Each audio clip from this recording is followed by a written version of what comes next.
Power is a funny thing. Those who truly wield it rarely need to show it, while those desperate for it will do anything to prove they have it. When a rogue, arrogant police officer decided to humiliate a quiet black man sitting on a park bench, he thought he was targeting a nobody. He wanted to break a man's dignity for sport. Instead, he blindly handcuffed the newly appointed director of the Federal Bureau of Investigation and unleashed a storm of absolute, career-ending karma. Meridian Hill Park in Washington, D.C.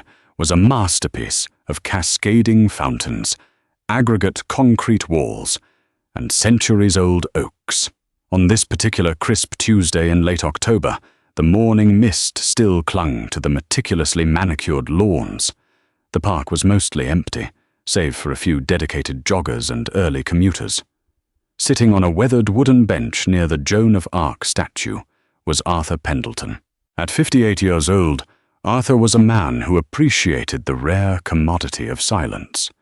He was dressed in a way that rendered him entirely invisible in a city obsessed with tailored suits and designer briefcases. He wore a faded gray Howard University hoodie, a nostalgic relic from his undergraduate days, paired with dark, unbranded sweatpants and a worn pair of New Balance running shoes. A simple knit beanie covered his graying hair to ward off the autumn chill.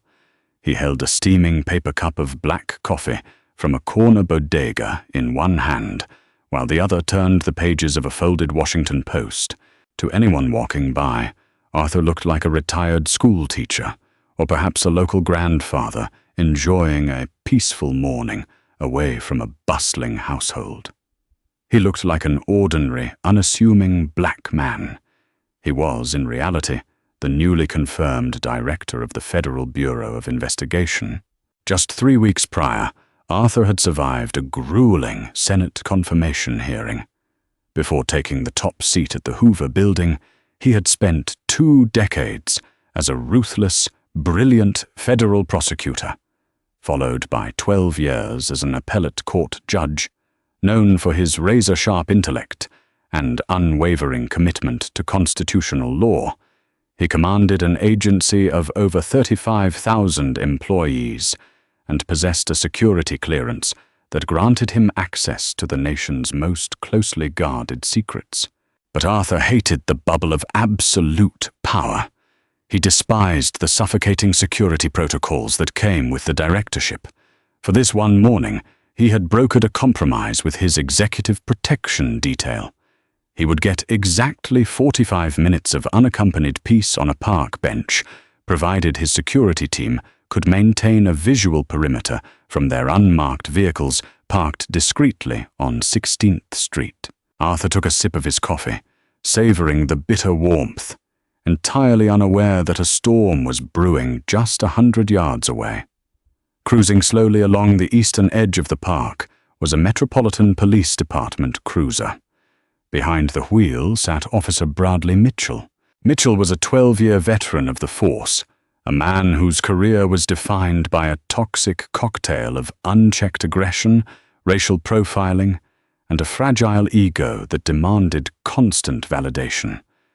Mitchell was a large man, standing 6'3", with a thick neck and a permanent scowl that signaled his contempt for the very public he was sworn to protect.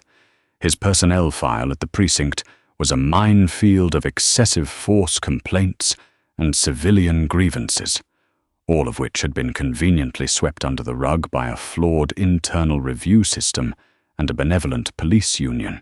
Sitting in the passenger seat was Officer Tommy Larson, a fresh-faced rookie who had been out of the academy for a mere 6 months. Larson was still idealistic, still believing in the community policing doctrines he had been taught. He was also deeply intimidated by Mitchell, his assigned training officer. Mitchell made it a point to break rookies, to teach them what he called the real streets. "Look at this," Mitchell sneered, tapping the steering wheel with thick fingers. He slowed the cruiser to a crawl, his eyes locked on the figure sitting near the Joan of Arc statue. Larson followed Mitchell's gaze, blinking in confusion. "Look at what, Brad? It's just a guy reading the paper. He doesn't belong here," Mitchell said, his voice dropping into a low, predatory register. "This is Meridian Hill, Tommy. Look at him. Shabby clothes, just sitting there. He's probably casing the cars parked on W Street, waiting for the commuters to clear out so he can pop a window." "Brad, he's drinking coffee," Larson said hesitantly, his stomach tightening. He had seen Mitchell do this before, inventing reasonable suspicion out of thin air just to harass someone who didn't fit his narrow worldview. "He looks like he's 50, maybe 60 years old. I don't think he's popping any windows." "You don't know anything, rookie," Mitchell snapped, throwing the cruiser into park near the curb. "People like that, they know how to blend in. They use the park as a staging ground. You gotta show dominance early. You gotta let the trash know they can't just pile up in the nice neighborhoods. Brad, we have that noise complaint down on U Street." "It can wait," Mitchell interrupted, unbuckling his seatbelt. He adjusted his duty belt, making sure his baton and sidearm were prominently displayed. He wanted to look intimidating. He wanted to feel the rush of authority. "School is in session, Tommy. Watch how a real cop clears the riffraff." Mitchell stepped out of the cruiser, slamming the door shut with a heavy metallic thud that echoed across the quiet park. Larson sighed, dread pooling in his gut, and reluctantly followed his partner onto the concrete walkway. Arthur heard the door slam. He didn't look up from his newspaper, but his peripheral vision registered the two officers approaching. His mind, honed by decades of legal maneuvering and tactical analysis, instantly categorized the threat. He noted the heavy, aggressive footfalls of the lead officer. He noted the relaxed, almost defensive posture of the younger officer trailing behind. Arthur remained perfectly still. He was a citizen in a public park, breaking no laws. He turned to the editorial page, waiting. "Hey, you." The voice was a bark, devoid of any professional courtesy. Arthur finished reading a sentence about federal interest rates before slowly lowering the newspaper. He looked up, his expression neutral, his posture relaxed. Mitchell stood over him, deliberately invading Arthur's personal space. The officer's boots were mere inches from Arthur's sneakers. He was trying to use his physical size to cast a shadow over the older man, a classic intimidation tactic. "Good morning, officer," Arthur said, his voice smooth, deep, and entirely unbothered. "Can I help you?" Mitchell's eyes narrowed. He didn't like the tone. People usually stuttered, looked away, or immediately showed deference when Mitchell approached them like this. This man was looking him dead in the eye, utterly, completely unafraid. "What are you doing here?" Mitchell demanded, hooking his thumbs into his duty belt. "I am reading the paper," Arthur replied simply. He took another sip of his coffee. "And enjoying the autumn weather. Is there a problem?" "The problem is, we've had a string of vehicle break-ins in this sector," Mitchell lied smoothly, falling back on his favorite fabricated excuse. "And you look like you don't belong in this zip code.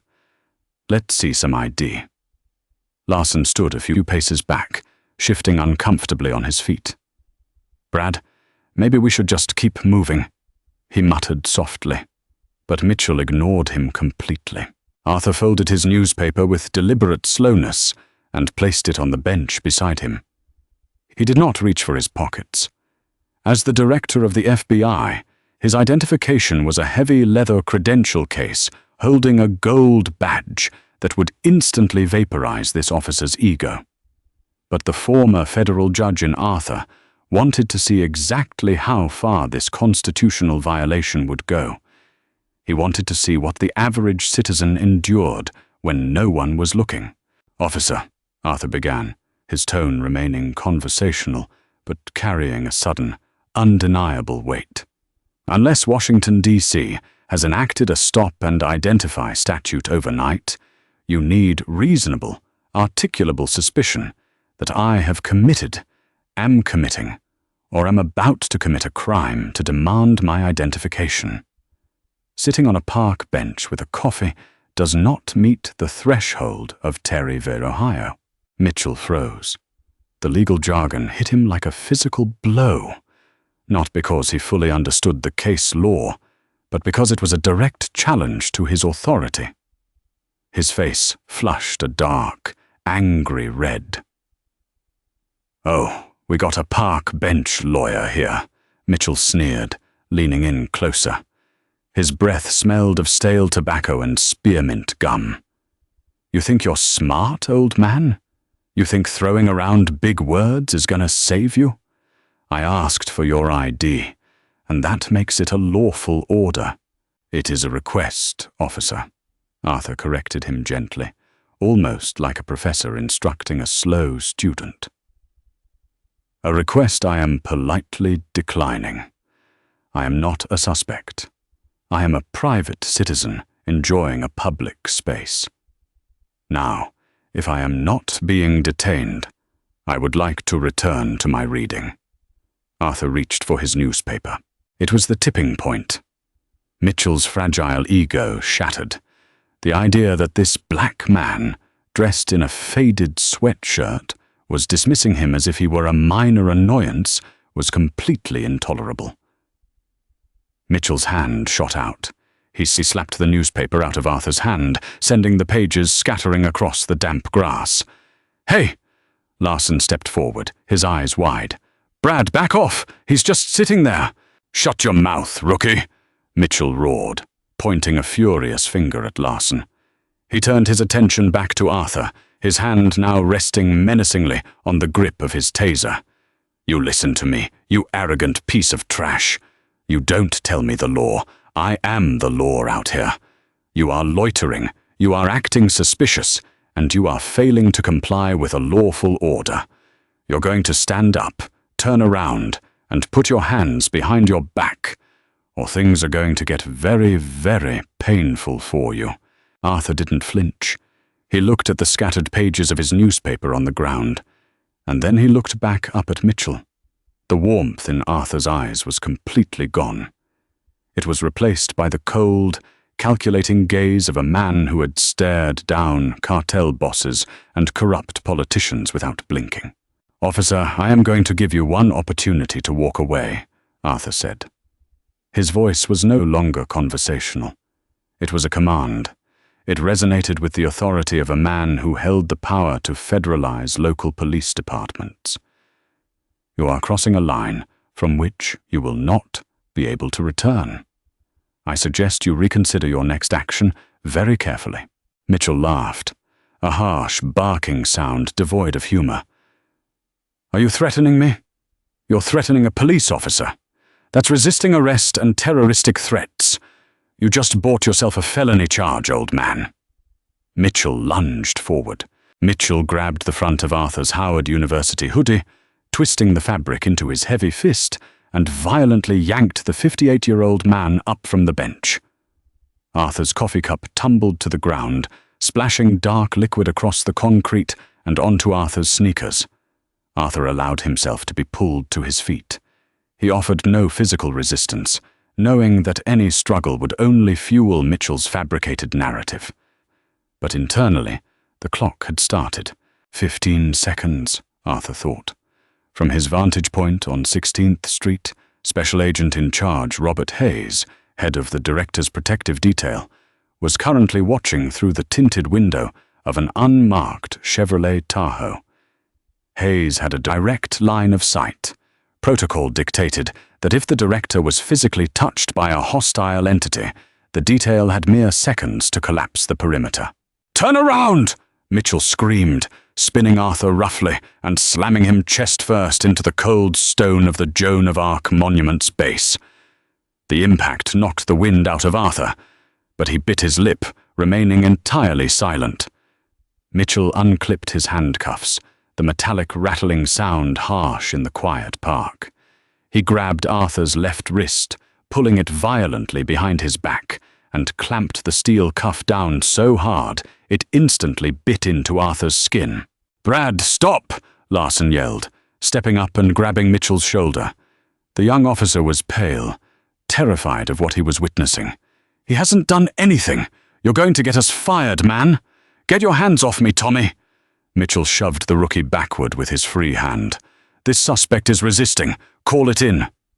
"He's not resisting," Larson fired back, his voice cracking. "He's just standing there." "I said call it in," Mitchell roared, securing Arthur's right wrist and locking the cuffs tight. "I'm going to teach this guy some respect." Arthur stood facing the stone wall, his hands bound tightly behind his back. The cold steel of the cuffs was deeply uncomfortable, but Arthur's mind was perfectly clear. He felt the familiar weight of his leather credential case resting in his back pocket, right where Mitchell's hand was currently patting him down. "Let's see who you really are, Mr. Constitutional Law," Mitchell sneered, his hand dipping into Arthur's back pocket. He pulled out the thick leather wallet. At that exact moment, the quiet ambience of Meridian Hill Park was shattered. The roar of powerful V8 engines echoed off the stone walls.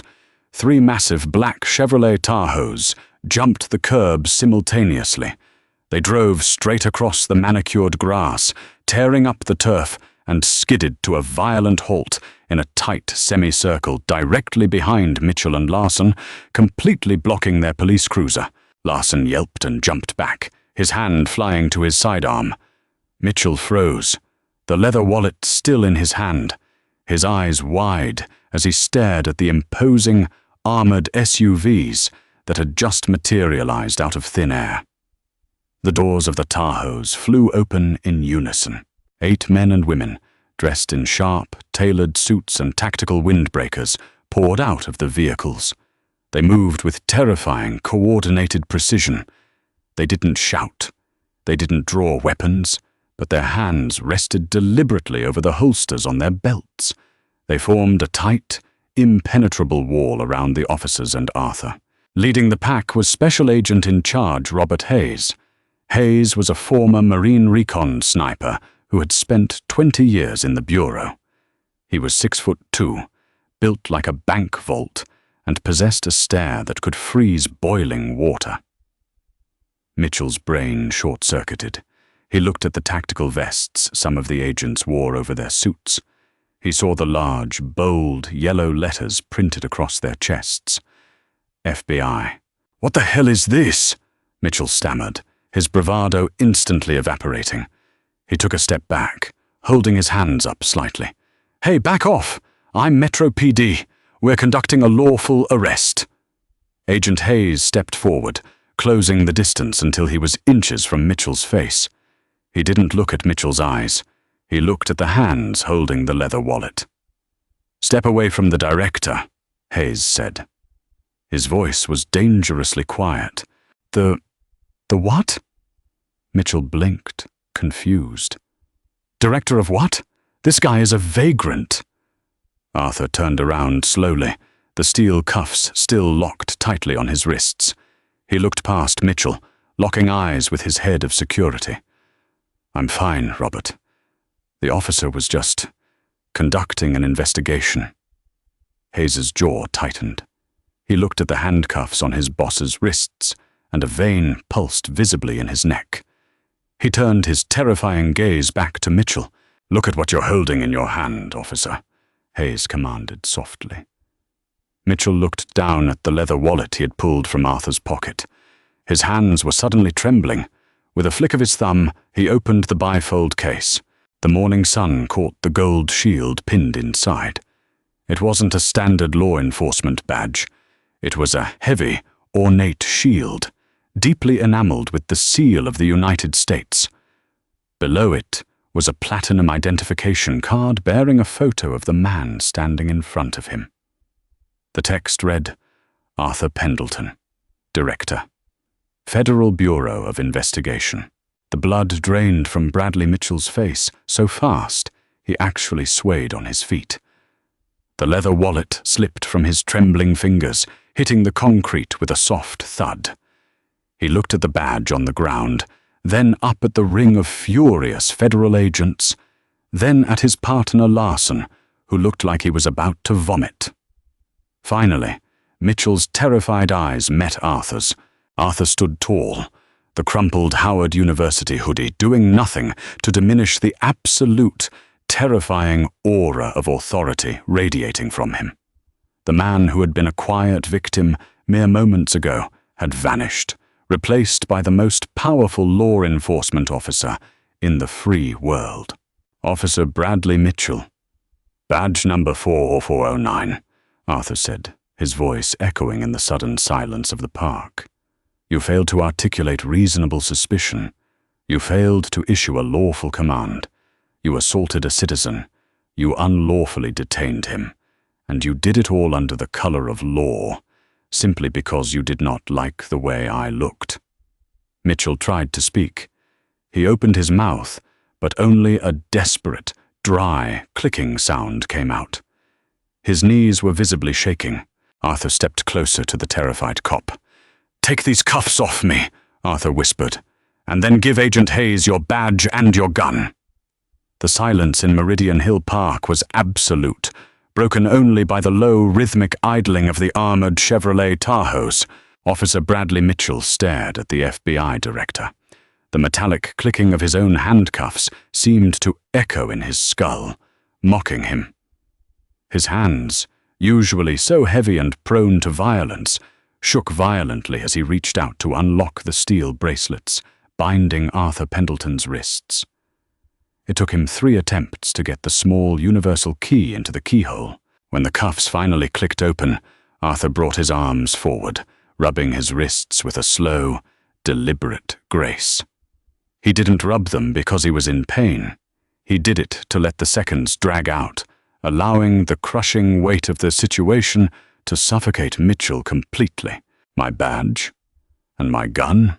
Mitchell stammered, his voice cracking into a pathetic, high-pitched wheeze. He looked frantically toward his rookie partner. "Tommy, tell them. Tell them it was just a routine stop. Tell them I was just doing my job." Officer Tommy Larson didn't move to help. The rookie stood frozen by the cruiser, his face pale, but his jaw was set. "I told you to stop, Brad," Larson said, his voice trembling but honest. "I told you he wasn't doing anything."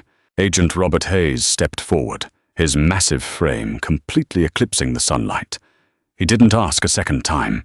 Hayes reached out, his movements a blur of tactical precision, and unholstered Mitchell's Glock 19. He cleared the chamber with a sharp clack, catching the ejected hollow point round in midair, and then stripped the radio and the badge from Mitchell's chest. "You are disarmed, officer," Hayes stated, his voice a low, mechanical growl. "Keep your hands where I can see them." Mitchell was hyperventilating now. The swagger, the aggressive posturing, the toxic superiority, it had all evaporated, leaving behind a terrified, hollow shell of a man. Arthur turned his attention away from Mitchell and looked at Larson. The rookie flinched slightly under the director's gaze. "Officer Larson, isn't it?" Arthur asked, reading the silver nameplate on the young man's uniform. Yes, sir." "Mr. Director, sir." Larson swallowed hard, instinctively standing at attention. "You attempted to de-escalate," Arthur said, his tone shifting from the icy wrath he had directed at Mitchell to something resembling judicial fairness. "You recognized a violation of Fourth Amendment rights, and you verbally objected. But you did not physically intervene when your training officer committed a battery against a private citizen. Why?" Larson looked down at the grass, shame coloring his cheeks. He's my training officer, sir. I'm on probation. If he writes me up for insubordination, I lose my badge. I need this job. But I should have stopped him. I'm sorry, sir."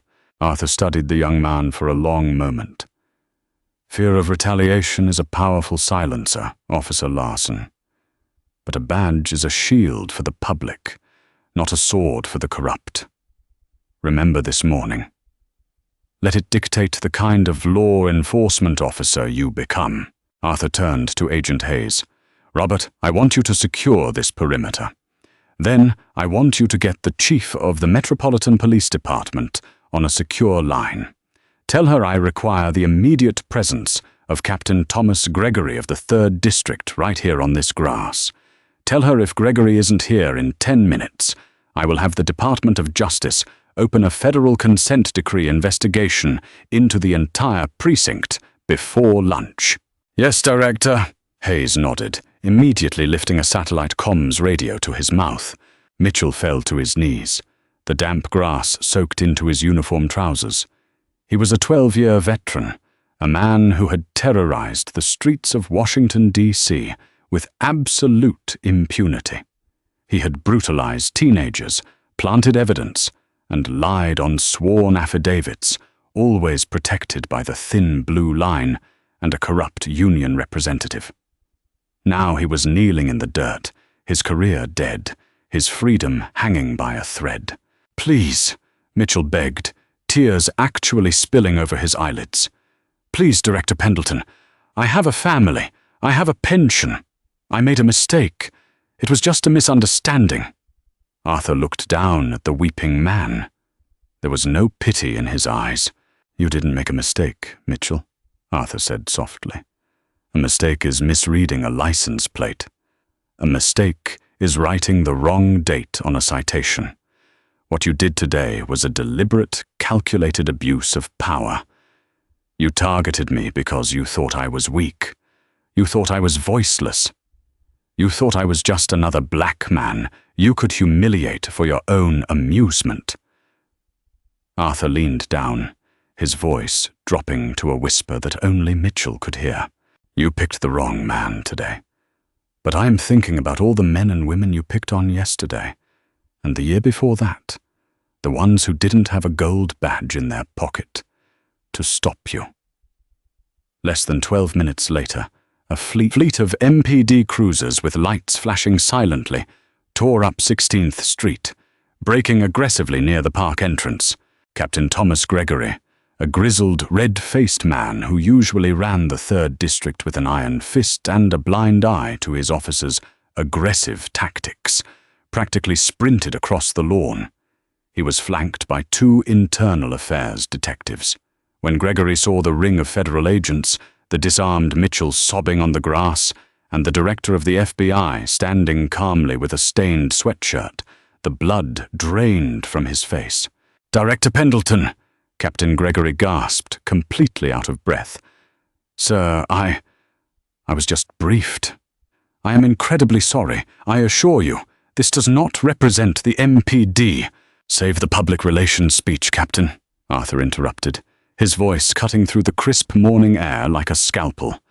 "Your officer unlawfully detained me, physically assaulted me, and attempted to fabricate felony charges to justify his actions. And he did it with the practiced ease of a man who has done it 100 times before."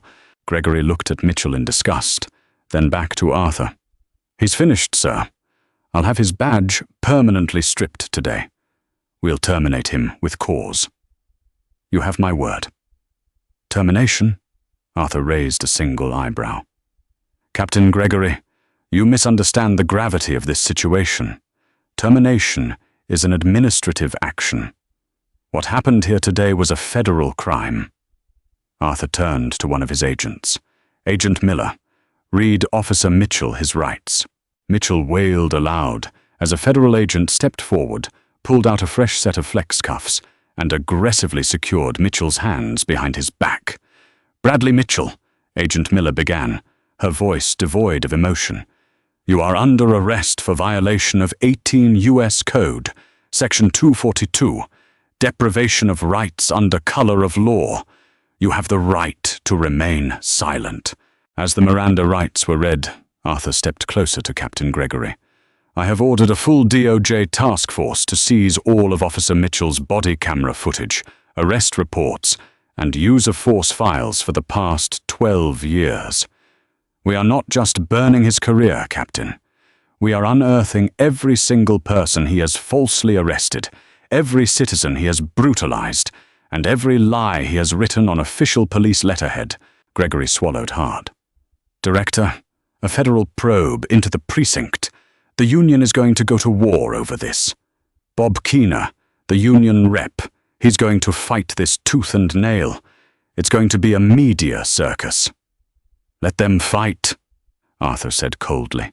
"If the union attempts to obstruct a federal civil rights investigation, I will indict the union leadership for conspiracy to deprive constitutional rights.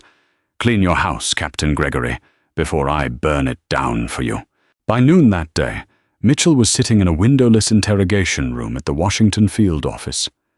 The walls were soundproofed, the air conditioning was turned up to an uncomfortable chill, and he was dressed in an orange federal holding jumpsuit. Across the steel table sat his union attorney, Bob Keener. Keener was a bulldog of a lawyer, a man who had spent 20 years getting dirty cops out of tight spots. But today, Keener looked pale, sweaty, and entirely defeated. "I can get you a deal, Brad," Keener said, rubbing his temples. "Maybe we can plead it down to a misdemeanor assault. You'll lose the pension, but maybe you avoid federal prison." Before Mitchell could respond, the heavy steel door clicked open. Arthur Pendleton walked in. He was no longer wearing the faded Howard hoodie. He was dressed in a bespoke navy blue suit, a crisp white shirt, and a burgundy tie. He looked exactly like the apex predator of the American justice system. Keener immediately jumped to his feet. "Director Pendleton, sir, this is highly irregular. My client is currently unindicted and—" "Sit down, Mr. Keener," Arthur commanded. He didn't raise his voice, but the sheer weight of his authority forced the lawyer back into his plastic chair. Arthur placed a thick, heavy manila folder on the steel table. The label on the side read, "USA Fee, Mitchell. B. Exhibit A." "I am not here to interrogate you, Mitchell," Arthur said, opening the file. "I am here to inform you of your new reality." Arthur pulled out an 8x10 photograph and slid it across the table.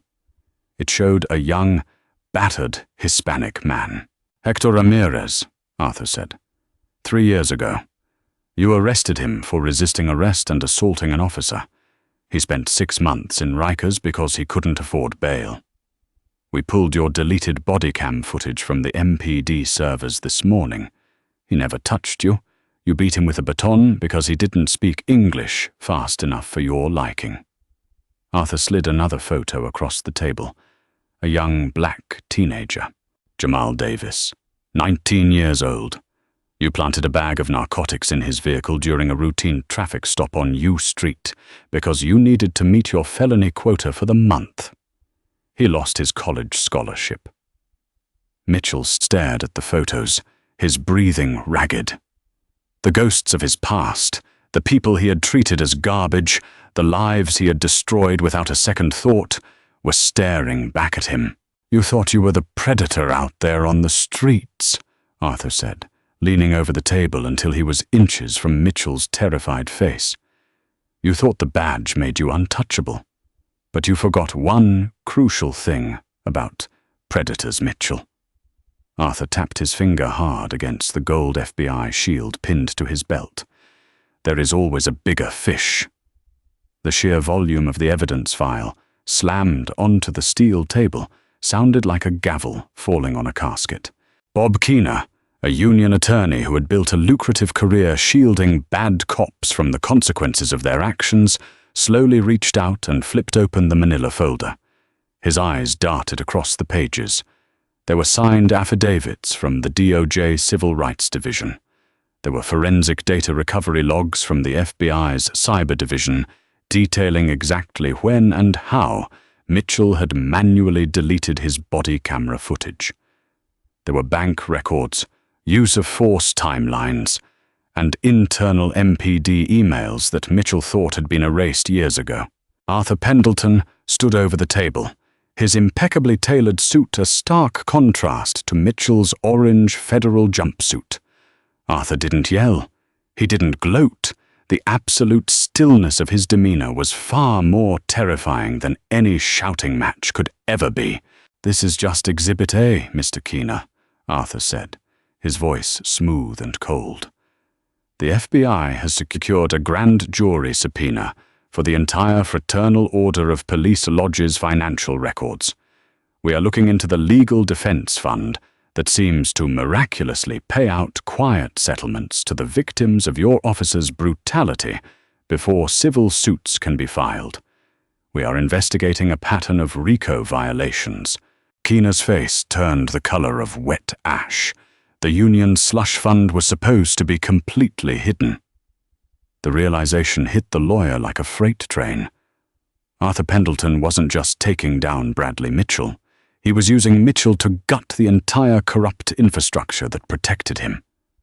Keena slowly closed the folder and pushed it back across the table. He stood up, avoiding Mitchell's desperate, pleading eyes. "Bob," Mitchell croaked, his voice cracking. "Bob, what are you doing? Tell him we're going to fight this. Tell him I have qualified immunity." Qualified immunity doesn't cover federal civil rights violations and evidence tampering. "Brad," Keena said, his voice flat, devoid of its usual arrogant bluster. He turned to Arthur. "Director Pendleton, the Union will not be funding Mr. Mitchell's legal defense. He is entirely on his own. I will be submitting my formal withdrawal as his counsel to the clerk by the end of the hour." "Bob, wait! You can't do this!" Mitchell lunged forward, his handcuffs rattling against the steel table. "I pay my dues! You're supposed to protect me!"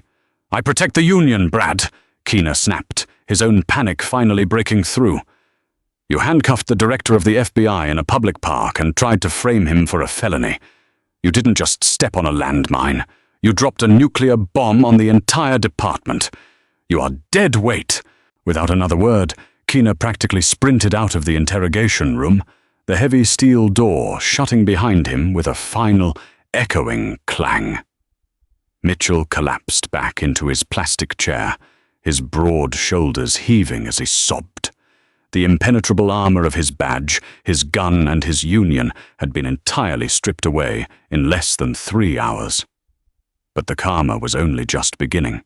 Mitchell, desperate and grasping at straws, demanded his one phone call. Arthur permitted it, having Agent Miller escort him to the secure phone in the holding area. Mitchell frantically dialed his brother-in-law, a precinct sergeant named Thomas Riley. "Oh, Tommy, it's Brad," Mitchell whispered frantically into the receiver. "Listen to me. The feds are tearing everything apart. You need to go to my house. In the garage, behind the drywall in the back corner, there's a lockbox. It's got the cash I took from the U Street drug bust last year. If they find it, I'm doing 20 years. You have to get it out of there right now." There was a long, heavy silence on the other end of the line. "Tommy? Are you there?" "He's not here, Mr. Mitchell," a deep, unfamiliar voice replied over the receiver. Mitchell's blood turned to ice. "Who is this?" "This is Special Agent in Charge Robert Hayes. I am currently standing in your garage with the FBI's Financial Crimes Unit. We found the lockbox about 10 minutes ago. We also found Sergeant Riley pulling into your driveway. He's currently in handcuffs, sitting on the curb for conspiracy to tamper with evidence." The phone slipped from Mitchell's sweaty fingers, dangling by its metal cord. The trap hadn't just closed on him. It had crushed his entire world. The FBI had tapped his outgoing call. It was a classic, desperate mistake, made by a man whose ego had completely blinded his judgment. Over the next 48 hours, Mitchell's life was publicly and brutally dismantled. The media storm was instantaneous and merciless. The unsealed body cam footage of Mitchell's past abuses, the ones the DOJ had recovered, was broadcast on every major news network. The nation watched in horror as the true face of Officer Bradley Mitchell was exposed. They saw him beat Hector Ramirez. They saw him plant drugs in Jamal Davis's car. The public outrage was a tidal wave. Protesters surrounded the 3rd District Precinct, holding signs with Mitchell's face and demanding systemic reform. Captain Gregory, desperately trying to save his own pension and avoid federal indictment, held a press conference where he publicly denounced Mitchell, throwing him under the bus and labeling him a rogue cancer within the department. Then came the civil suits. With the FBI unearthing the suppressed files, a coalition of civil rights attorneys filed a massive, multi-million-dollar class action lawsuit against Mitchell personally, stripping away his qualified immunity due to the criminal nature of his actions. Within a week, a federal judge ordered a freeze on all of Mitchell's assets. His bank accounts were locked. His pension was permanently revoked under the Felony Forfeiture Act. His suburban home was seized by the IRS to cover the illicit funds found in his lockbox. His wife, utterly disgusted by the footage of him brutalizing innocent teenagers on the evening news, filed for divorce and took their children, leaving the state and changing her last name. Bradley Mitchell, the man who had loved to exert total power over the helpless, was now entirely helpless himself. He had no money, no family, no allies, and no freedom. 8 months later, the sky over Washington, D.C. was a bruised, heavy slate. A bitter November rain lashed against the imposing limestone facade of the E. Barrett Prettyman United States Courthouse. Outside, a sea of umbrellas jostled for position as news vans from every major national network crowded the blocked-off streets. The media circus had not died down since the morning of the park incident. If anything, the ensuing federal probe into the 3rd District had only poured gasoline on the fire. Inside courtroom 17, the atmosphere was thick with a suffocating, almost electric tension. The air conditioning hummed beneath the heavy silence of an overcapacity room. Security was unprecedented. Armed federal marshals stood at every doorway, their eyes scanning the pews. Sitting at the heavy oak defense table was Bradley Mitchell. The man was entirely unrecognizable from the arrogant, physically imposing predator who had swaggered through Meridian Hill Park that crisp October morning. The intervening 8 months in the Alexandria Detention Center had brutally stripped him down to his core. He had lost at least 40 pounds. His thick, intimidating neck had thinned out, leaving the collar of his standard-issue federal inmate jumpsuit sagging loosely around his collarbone. His skin was a pallid, prison-sick gray, and his hair had rapidly thinned, exposing a scalp slick with cold, nervous sweat. He sat hunched over, his hands resting flat on the scarred wooden table in front of him. His hands were shaking. He could feel the hundreds of eyes boring into the back of his neck, but he couldn't bring himself to turn around. He had no one left to look at anyway. There was no union representative sitting behind him. The Fraternal Order of Police had completely severed ties with him to save their own leadership from federal indictments. His wife, Susan, had finalized their divorce 3 months ago, moved across the country, and legally changed their children's last names to distance them from his toxic legacy. He was utterly alone. The gallery behind him was filled with the ghosts of his past. In the front row sat Hector Ramirez, wearing a neatly pressed charcoal suit. Hector's hands rested on a wooden cane he now required on damp days, a permanent physical reminder of the night Mitchell had shattered his knee with a steel baton. Because Hector hadn't understood a command shouted in English, next to him was Jamal Davis, the teenager whose college scholarship had evaporated the night Mitchell planted a bag of seized narcotics under his car seat. Jamal was now 20 years old, taking night classes at a community college, his record finally expunged by the Department of Justice. Beside them sat Sarah Jenkins, a middle-aged nurse. 2 years ago, Mitchell had lied on a sworn affidavit to secure a no-knock warrant on her apartment, completely fabricating an informant's tip to justify a raid. When they found nothing, Mitchell had arrested her for disorderly conduct, simply because she had cried while her front door was kicked off its hinges. And sitting quietly in the very back row, blending into the shadows of the heavy mahogany paneling, was Arthur Pendleton. He wore a simple tailored grey suit, a pair of reading glasses perched on the bridge of his nose as he scanned a small legal brief. He had not come with his usual heavy security detail, opting instead for 2 plainclothes agents waiting in the hall. Arthur had not come to gloat or to boast. He had come to witness the conclusion of the constitutional process he had sworn his life to protect.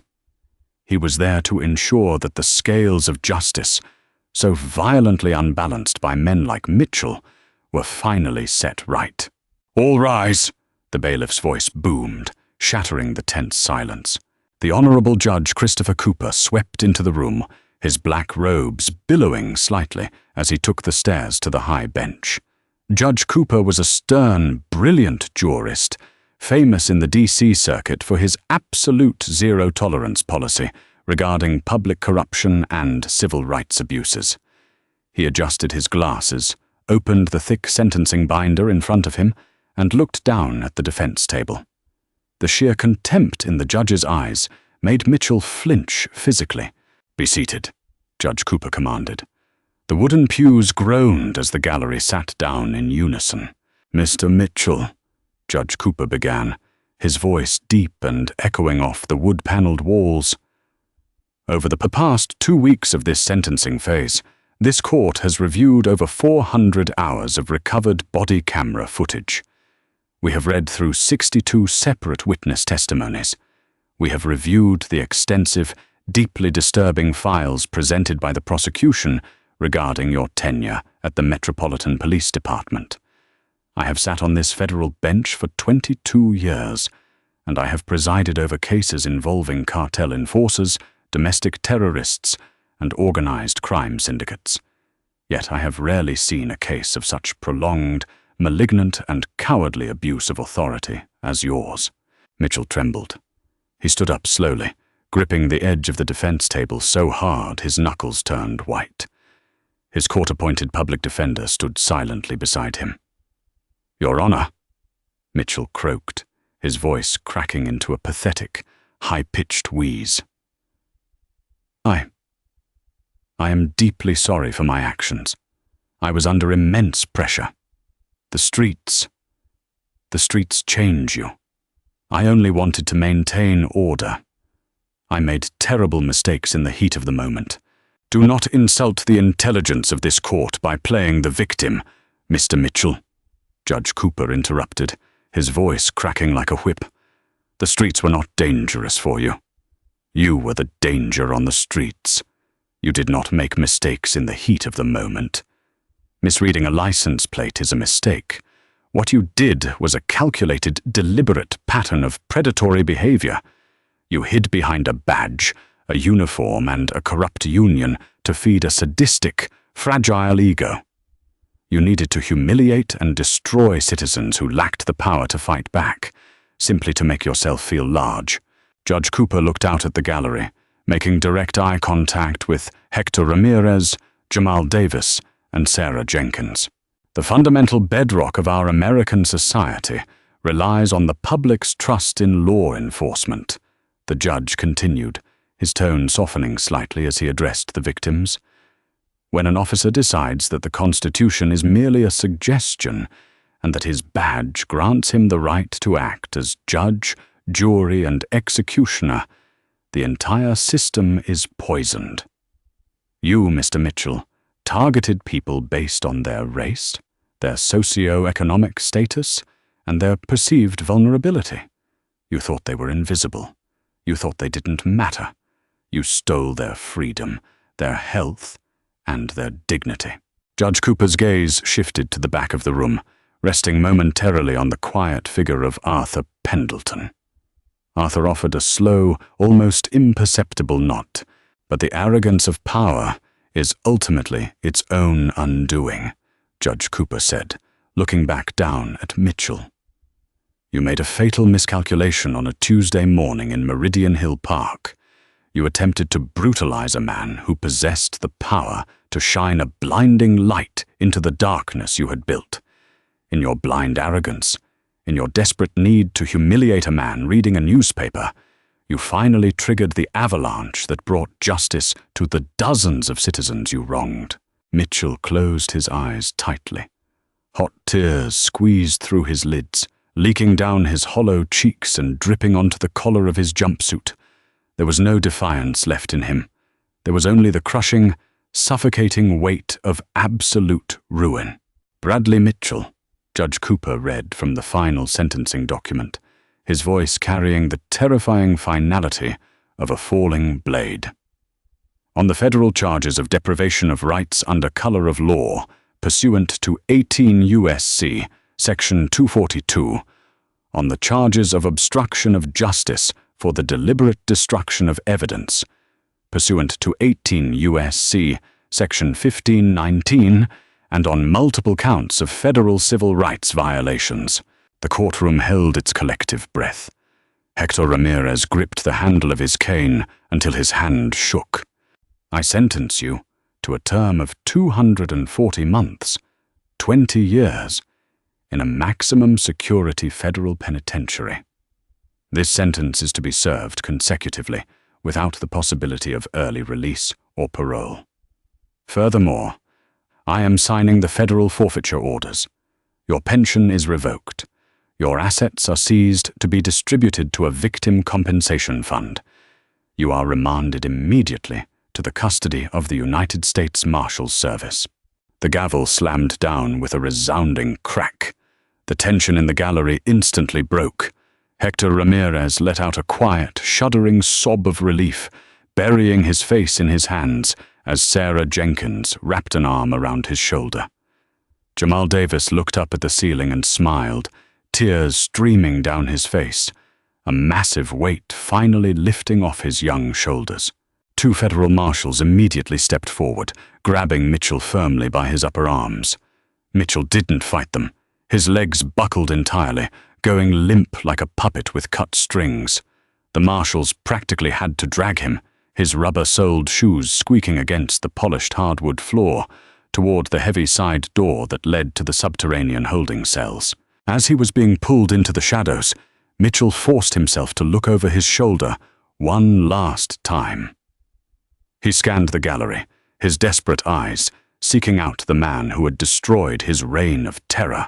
Arthur Pendleton was still standing in the back row. He wasn't smiling. He wasn't celebrating the destruction of a man's life.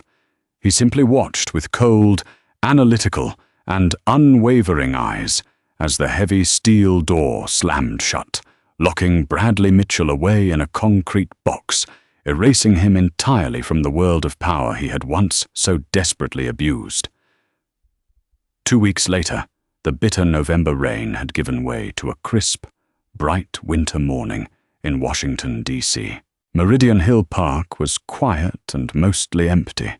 The grand cascading fountains had been drained and shut down for the freezing season, and the ancient oak trees were entirely bare, their dark branches cutting sharp silhouettes against the pale blue sky. Sitting on the exact same weathered wooden bench near the Joan of Arc statue was Arthur Pendleton. He wore the same faded gray Howard University hoodie, the same dark sweatpants, and the same worn knit beanie. He held a fresh cup of steaming black bodega coffee in his right hand, while his left hand turned the pages of a newly folded copy of the Washington Post. The air was cold, biting at his cheeks, but to Arthur it felt incredibly refreshing. He was, once again, enjoying his negotiated 45 minutes of unaccompanied peace, a quiet man blending perfectly into the rhythmic heartbeat of the city. A Metropolitan Police Department cruiser rolled slowly past the wrought iron gates of the park. It didn't speed up. It didn't brake aggressively. It stopped gently near the curb, idling softly. The driver's side window rolled down. Behind the wheel was Officer Tommy Larson. The rookie looked different now. He looked slightly older, more settled into the heavy fabric of his uniform, entirely free from the toxic, suffocating shadow of his former training officer. Larson wasn't glaring out the window looking for trouble to invent. He was looking out for his community. Larson spotted Arthur sitting on the bench. The young officer straightened his posture. He didn't shout. He didn't step out of the vehicle to assert dominance. Instead, Larson offered a crisp, highly respectful salute from behind the steering wheel.